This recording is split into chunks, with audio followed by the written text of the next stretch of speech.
Oke, halo, selamat pagi. Nah, ini kita hari ini kelas pertama belajar tentang IPS atau Ilmu Pengetahuan Sosial. Benar ya? Nah, coba diambil dulu bukunya dan kita pelajarin di selanjutnya. Oke. Nah, kita belajarnya tentang PowerPoint ya. Dan udah ada bukunya, PowerPoint-nya hanya buat 4 untuk melihat mana yang menurut itu yang perlu saya buat. Oke. Ini minimize dulu ya, atau coba deaktifin dulu kameranya semua nih. Kita tunggu dulu teman-teman yang lain.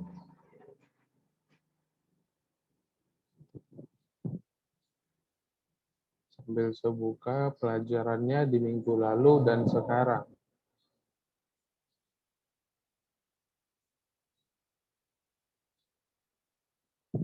Oke, Brian, kalau misalnya tinggalan bukunya tidak apa-apa. Ini saya stop share, kemudian screen. Nah, di minggu lalu kita udah membahas tentang, oke, Stephen, asalkan didengar ya. Kalau misalnya yang tutup kamera udah izin sama saya tidak ada masalah ya, kecuali misalnya dari awal sampai akhir tidak ikut, tidak ada nampak wajahnya, saya anggap tidak hadir ya. Ini masih banyak orangnya yang aktifin kamera tapi tidak ada di tempatnya. Oke. Nah, kita tunggu temannya dulu nih. Sebelum kita masuk ke pelajaran kita hari ini lagi, kita akan mereview sedikit. Oke. Nah, di minggu lalu kita udah membahas tentang, coba dibuka dulu bukunya di halaman 3. Di halaman 3 kita mereview sedikit. Nah, ini kemarin di minggu lalu kita udah bahas tentang pelajaran IPS, pengertian tentang IPS atau ilmu pengetahuan sosial yang berkaitan dengan lingkungan sosial. Nah, cabang ilmu pengetahuan yang mempelajari tingkah laku manusia sebagai anggota masyarakat. Oke, nah contohnya ini kita masuk ke bagian ruang, seperti yang ada di gambar halaman 3. Di situ tidak berwarna ya, nah ini saya ganti coba seperti begini.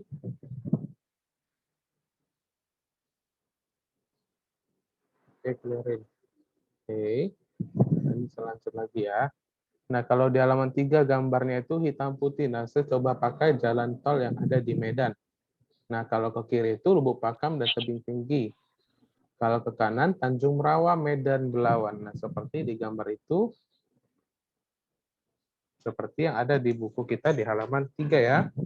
Amatilah gambar di atas, gambar tersebut merupakan gambar terminal bus. Nah, di sini gambar seperti jalan tol Medan. Dari papan pengumuman, seperti ini, papan jalan atau papan pengumuman, kita dapat mengetahui bahwa dari Medan, kita ingin ke Lubuk Pakam, maka kita ke sebelah kiri. Kalau kita dari Medan mau ke Tanjung Merawa, kita ke sebelah kanan. Seperti begitu ya. Nah, kemudian kita masuk ke slide keempat, yang mengatakan tentang A ruang di halaman 3, paragraf terakhir tentang A ruang.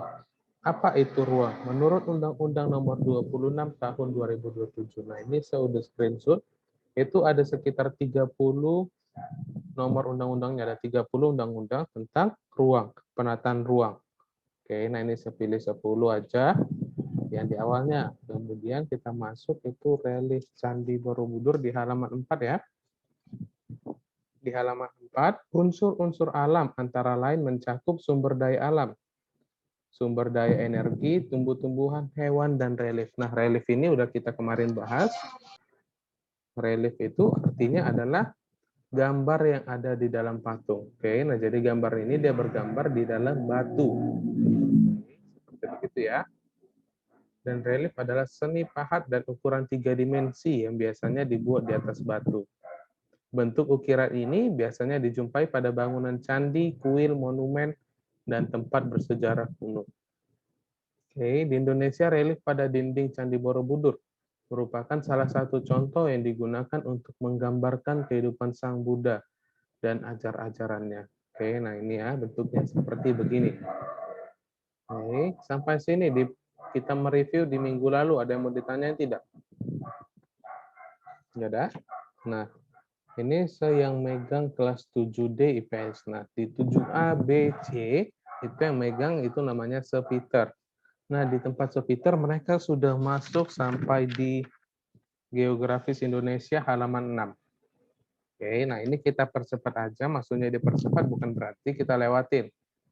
Oke, ini kita baca, sekalian seni udah buat gambarnya, kita harus susul. Kenapa harus kita susul? Biar nanti waktu ujian atau memberikan tugas, kita sama-sama mengerjakannya. Jangan nanti kita yang ketinggalan pelajarannya, oke? Nah, kita masuk lanjut sampai di halaman 4 nomor 1 ya, tentang tempat atau place. Oke, tentang tempat atau place. Ayo coba dibaca dulu yang tempat. Ada yang mau baca nggak? Halaman 4 tentang place. Oke, ini saya baca dulu. Menurut Flynn dan Taylor 2014, tempat merupakan bagian dari ruang. Namun tempat berbeda dengan ruang. Oke, tempat merujuk pada wilayah, ruang tertentu yang mempunyai batas-batas yang jelas dan dikendalikan oleh manusia. Oke, nah contohnya ini tempatnya ini adalah ruang tamu. Oke, nah batas-batas ruang tamu di rumah kita masing-masing itu ditentukan oleh si manusia. Dikendalikan, aku mau sampai sini ruang tamuku. Harus yang lebih besar itu adalah ruang keluarga, seperti begitu ya. Nah, contohnya itu kampung rambutan. Nah, kampung rambutan ini atau bisa seperti di Upin Ipin itu dari mana sampai mana. Kemudian kota Medan, dari Medan mana sampai Medan mana. Bahkan ada yang namanya Medan Baru, dan Medan apa lagi ya, seperti begitu. Dan kemudian ada benua Asia. Oke, tempat menunjukkan karakter fisik dan sosial tertentu. Karakter fisik terbentuk dari proses-proses alamiah, seperti proses geologis, hidrologis, dan biologis. Nah, yang disebut alamiah itu berarti dia tidak ada campur tangan manusia. Oke, alamiah itu seperti adalah tidak ada campur tangan manusia. Proses ini akan mempengaruhi bentuk lahan, iklim, jenis tanah, tata air, morfologi, flora, dan fauna. Oke. Secara fisik, bentang alam menjadi wujud suatu tempat, karakter sosial dibentuk oleh manusia hidup di sana. Nah, setelah dibentuk tadi oleh yang namanya biologis, terbentuk secara alamiah, maka di sini tadi secara fisik bentang alam menjadi wujud suatu tempat. Karakter sosial dibentuk oleh manusia yang hidup di sana. Nah, ini tadi sudah jelasin kalau misalnya setelah dibentuk secara alamiah, kemudian karakter sosial dibentuklah oleh manusia di sana. Nah, contohnya jumlah dan komposisi penduduk. Oke, setelah terbentuklah yang namanya Kota Medan atau daerah Kota Medan, maka manusialah yang menentukan jumlahnya dan komposisi penduduknya. Kalau misalnya sudah penuh, ya berarti mereka harus pindah daerah atau tidak ada tempat lagi untuk berkembang biak atau bagaimanapun mereka akan pindah mencari tempat yang lain atau lahan yang lain. Kemudian mata pencarian. Nah, kalau di Medan itu mata pencahariannya itu biasanya bagaimana nih? Oke, nah mata pencaharian di Medan itu biasanya berbagai macam. Contohnya kalau misalnya di Medan itu kebanyakan sekolah, maka rata-rata bisa menjadi guru. Oke, nah kalau di Belawan, nah Belawan itu terkenal dengan yang namanya lautnya. Nah, kalau misalnya kita bicara laut, maka pekerjaan mereka rata-rata adalah menjadi nelayan. Kalau di kampung itu, oke, nah kalau di kampung itu dia berarti rata-rata sebagai petani, lahannya itu bagus, subur untuk bertani. Seperti begitu ya. Jadi setelah dibentuk secara alamiah, prosesnya dibentuk secara alamiah, maka manusialah yang membuat bagaimana cara mata pencahariannya. Oke, nah pola pemukiman, jaringan transportasi dan komunikasi antar manusia berdiam di sana. Nah, jadi pola pemukiman ini maksudnya adalah kalau misalnya di kampung itu rumah-rumahnya bagaimana bentuknya? Apakah semodern yang ada di kota seperti sekarang atau tidak? Nah, jaringan transportasi. Nah, kalau di kampung contohnya jaringan transportasinya hanya menggunakan bus atau hanya angkot aja karena misalnya mereka tidak mampu menggunakan yang namanya mobil pribadi. Oke, karena biasanya namanya pertanian. Bertani itu mereka hanya memakai yang namanya alat-alat sederhana, kemudian dan komunikasi antar manusia yang berdiam di sana. Nah, contohnya, saya mau bertanya, kalau misalnya kita berkomunikasi sesama kita, berbeda tidak dengan berkomunikasi orang-orang di Jawa atau Kalimantan dan lain sebagainya? Coba deaktifin suaranya. Berbeda nggak cara ngomong kita ini sekarang dengan cara ngomong orang Jawa dan orang lain sebagainya, berbeda atau tidak? Ayo, dari 27 orang yang ada di sini, cara ngomong kita tiap orang itu berbeda atau tidak? Ya pasti kalau cara ngomong itu yang namanya pasti berbeda ya. Oke, beda. Nah, kalau di Medan atau ciri khas orang Medan itu kalau dibilang di orang Jawa itu kita termasuk ciri khas orang yang barbar. Oke, barbar berarti atau keras. Kita ngomong kayak gini mereka anggap kita sedang marah-marah. Pernah dengar tidak kalau misalnya katanya orang Medan itu barbar-barbar atau kalau ngomong itu suka keras atau nyari gado berantem. Makanya ada katanya adalah cara bahasa orang Medan itu sering dipergunakan oleh orang-orang seperti di film-film pun sering ya. Apalagi kalau contoh nih di OVJ, di film-film lama itu, atau di komedi-komedi. Cara ngomong orang Medan itu punya ciri khasnya sendiri. Nah, seperti begitu ya.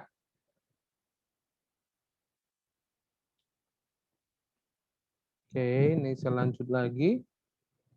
Jaringan transportasi udara dan komunikasi antar manusia yang berdiam di sana.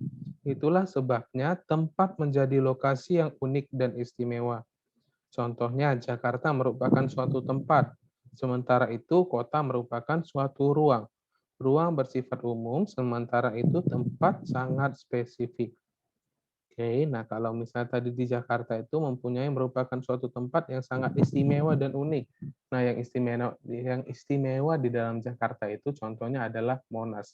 Kalau di Medan itu seperti adanya masjid yang ada di Maimun ya. Oke, nah jadi di setiap tempat itu pasti mempunyai namanya ciri khasnya masing-masing dan unik. Kalau kita terkenal dari bahasanya, dari logatnya, dari tempat-tempatnya dan lain sebagainya. Oke, nah tadi di tempat ini menurut Flynn dan Taylor 2014. Nah, rupanya bukan Flynn dan Taylor, itu hanyalah satu orang. Flynn Taylor adalah namanya nih ya. Nah, jadi dialah adalah si Flynn Taylor, bukan Flynn dan Taylor. Oke, ini nama aslinya. Flynn dan Taylor itu bukan Flynn Taylor, tapi Flynn Taylor. Oke, nah, maksud saya tidak ada kata dan. Ibaratnya nama kita seperti nama saya Joshua Van, bukan Joshua dan Van. Oke, itu hanyalah satu orang saja. Oke, sampai sini di bagian place atau tempat, ada yang mau ditanya tidak? Enggak ada ya? Sudah aman semua, saya sudah jelasin. Ini adalah bentuk orangnya. Oke, jadi dia adalah Flynn Taylor, bukan Flynn dan Taylor. Oke, nah kemudian kita masuk ke bagian lokasi. Yang tulis bukunya sesat. Oke, itu bukan sesat ya. Kalau manusia itu namanya tidak ada yang sempurna. Jadi kalau misalnya seperti begitu itu hal yang wajar ya. Coba dicari dulu nih di Google apakah benar itu Flynn Taylor atau Flynn dan Taylor. Nah, sama juga seperti di minggu lalu kita yang bahas namanya kalau masih ingat nih kita belajar tentang relief. Kalau misalnya di buku kemarin di Google itu namanya Gautama. Gautama. Nah, yang benar rupanya adalah Gautama. Seperti begitu ya. Ini kan kalau misalnya saya juga pernah yang namanya menulis. Oke. Saya ini basicnya adalah guru komputer. Nah, di komputer itu kita menulis berita itu kita yang menulis isinya. Bukan si komputernya menulis isinya secara sendiri. Paham maksud saya? Jadi ini adalah perbuatan manusia, manusialah yang menulis, jadi tidak akan luput yang namanya dari kesalahan. Oke. Nah, kita lanjut ya. Nah, kita masuk di bagian distribusi ruang. Oke. Di bagian lokasinya selalu ada taruh kemarin yang namanya sorry, seharusnya ada sebuah itu tentang si Danau Tobanya. Rupanya terganti dengan si distribusi ruang. Oke. sorry, PPT-nya kurang lengkap, nanti saya buat lagi yang baru. Ini biar saya kirim. Nah, pertemuan pertama ini nanti saya kirim ke dalam GC ya. Dan pertemuan kedua nanti saya kirim juga. Tapi nanti ada kelengkapannya di bagian C, lokasi atau location. Nah, ketika para ahli selanjutnya, ketika para ahli geografi ingin meneliti suatu tempat, mereka sering melihat terlebih dahulu lokasi tempat tersebut. Nah, ibaratnya juga kita ingin pergi bermain ke dalam Danau Toba atau bermain bertamasya ke dalam Danau Toba atau sekitaran Danau Toba, biasanya itu ke Parapat. Nah, kita biasanya pasti yang namanya mencari lokasi atau meneliti dulu bagus nggak lokasi yang kita tuju. Kemudian kita biasanya kalau misalnya kita ingin bertamasya, kita wajib yang namanya tinggal di hotel. Benar ya? Kita tinggal di hotel, kemudian kita bukalah website tentang hotel tersebut. Nah, kalau misalnya kita ingin melihat hotel tersebut, kita melihat mana bagusnya atau tidaknya, kita biasanya melihat dari yang namanya komentar-komentar. Nah, contohnya seperti membeli barang online juga, ini bagus nih menurut kita, tapi kalau komenannya jelek, itu biasanya apa yang terjadi? Kalau menurut kita bagus, rupanya setelah kita membaca komentar berbeda barangnya dengan yang ada di gambarnya, itu biasanya apa yang terjadi? Yo, apakah di sini semuanya masih belum pernah membeli barang online? Misalnya dari yang warna orange itu atau yang hijau, orange itu Shopee, yang hijau itu adalah Tokopedia atau Topet nih. Nah, jadi kalau misalnya kita ingin mereview atau melihat sekilas tentang barang tersebut, kita biasanya melihat dulu, lari ke komentar, jangan langsung membeli barang tersebut. Oke, nah sama juga dengan lokasi. Ahli geografi meneliti suatu tempat, mereka sering melihat terlebih dahulu lokasi tempat tersebut.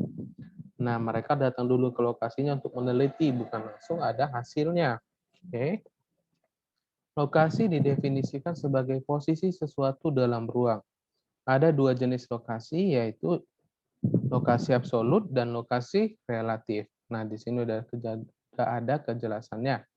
Lokasi absolut adalah lokasi yang ditetapkan berdasarkan posisi, menurut koordinat garis lintang dan baris bujur, letak astronomis. Lokasi absolut bersifat tetap. Contohnya lokasi absolut DKI Jakarta misalnya terletak di antara 106 derajat 22-42 BT sampai 106 derajat 58-18 BT.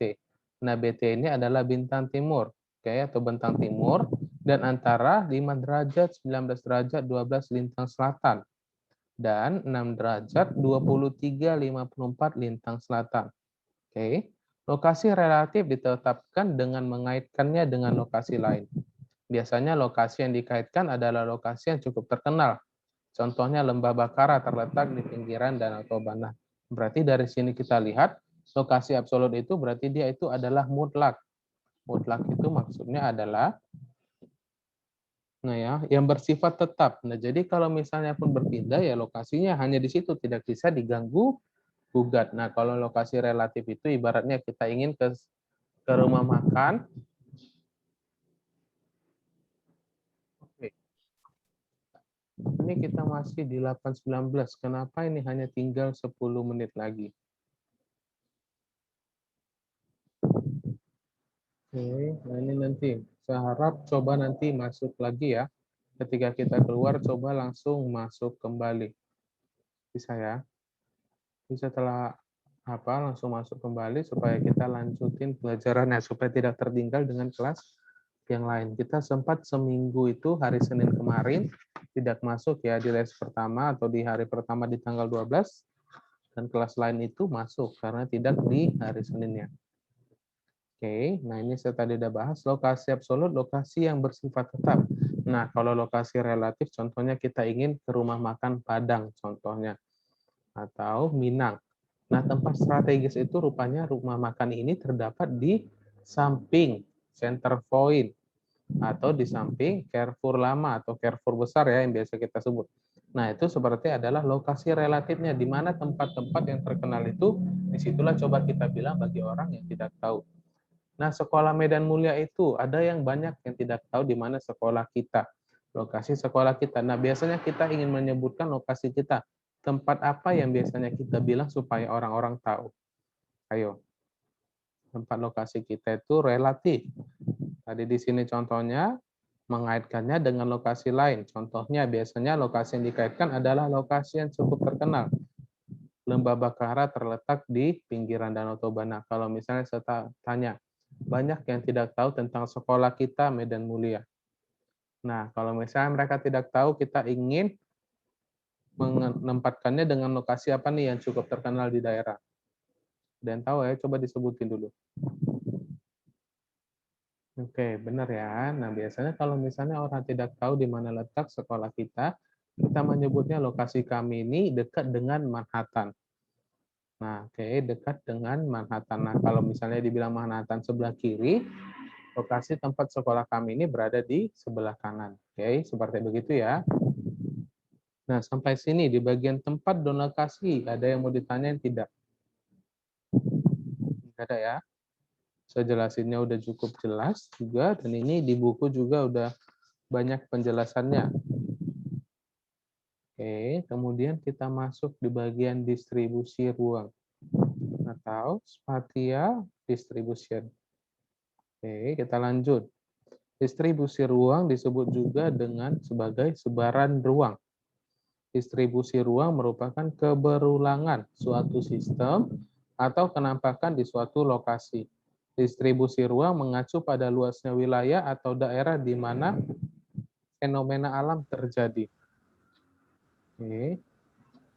Contohnya, di bagian bumi mana kita menemukan hutan hujan tropis. Nah, ini adalah hutan hujan tropis seperti yang ada di buku. Kalau di buku itu tidak ada gambarnya. So, pilih ini ada gambarnya ya. Oke. Di bagian bumi mana kita menemukan hutan hujan tropis. Bagaimana distribusi curah hujan di Indonesia pada hari tertentu. Di bagian bumi mana gempa bumi sering terjadi. Nah, kalau misalnya kita mengaitkan dengan teknologi seperti sekarang, nah kita bahkan tahu di mana aja bisa terjadi gempa bumi. Kita tinggal hanya searching di dalam Google, dan maka akan nampak hasilnya. Atau kita contoh nih, memfollow. Di sini semua udah punya Instagram belum? Pasti punya ya. Yang namanya sosial media, pasti anak muda zaman sekarang pasti mempunyai yang namanya sosial media.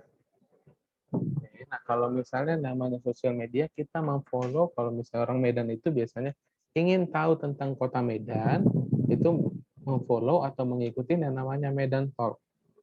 Nah, kalau di dalam Medan Talk itu kita bisa melihat berita-berita apa aja yang ada penting di hari ini tentang kota Medan. Seperti begitu juga di dalam distribusi ruang, di bagian bumi mana gempa bumi sering terjadi. Kalau dia bertanya tanpa kita menggunakan teknologi, ya kita tidak tahu dong.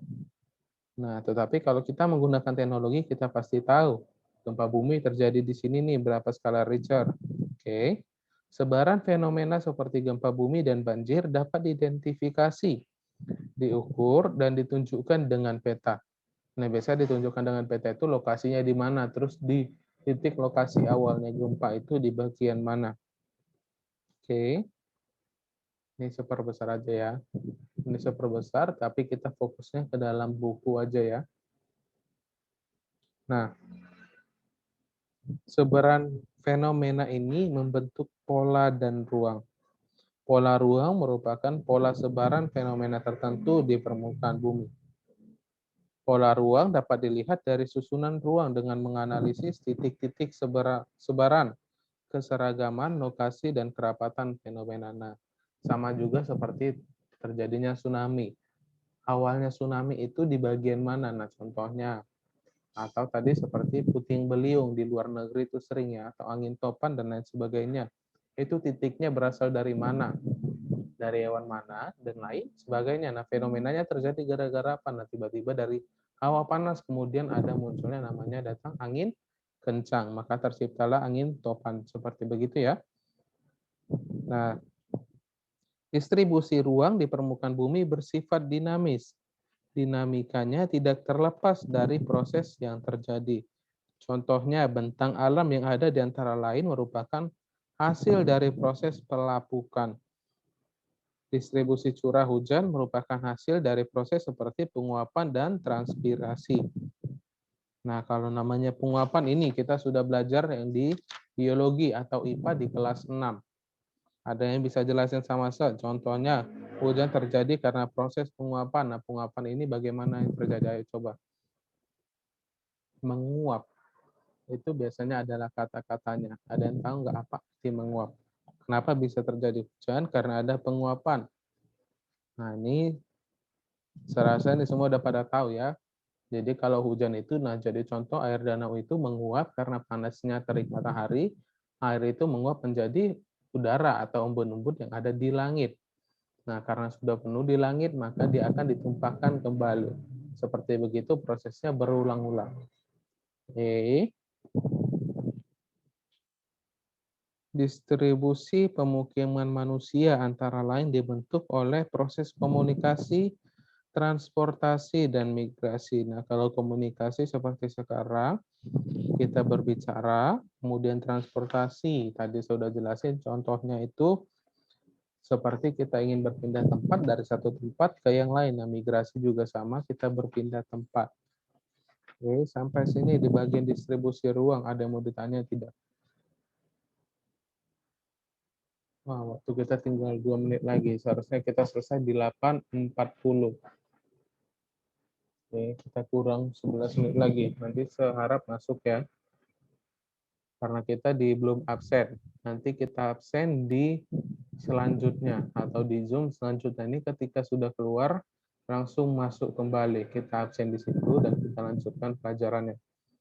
Kalau misalnya tidak ikut absen, seanggap tidak hadir ya, biarpun sekarang dia masuk, tetapi nanti Zoom kedua kita belajar lagi untuk menghabiskan waktu kita, dia tidak masuk, ya seanggap tidak hadir ya. Oke.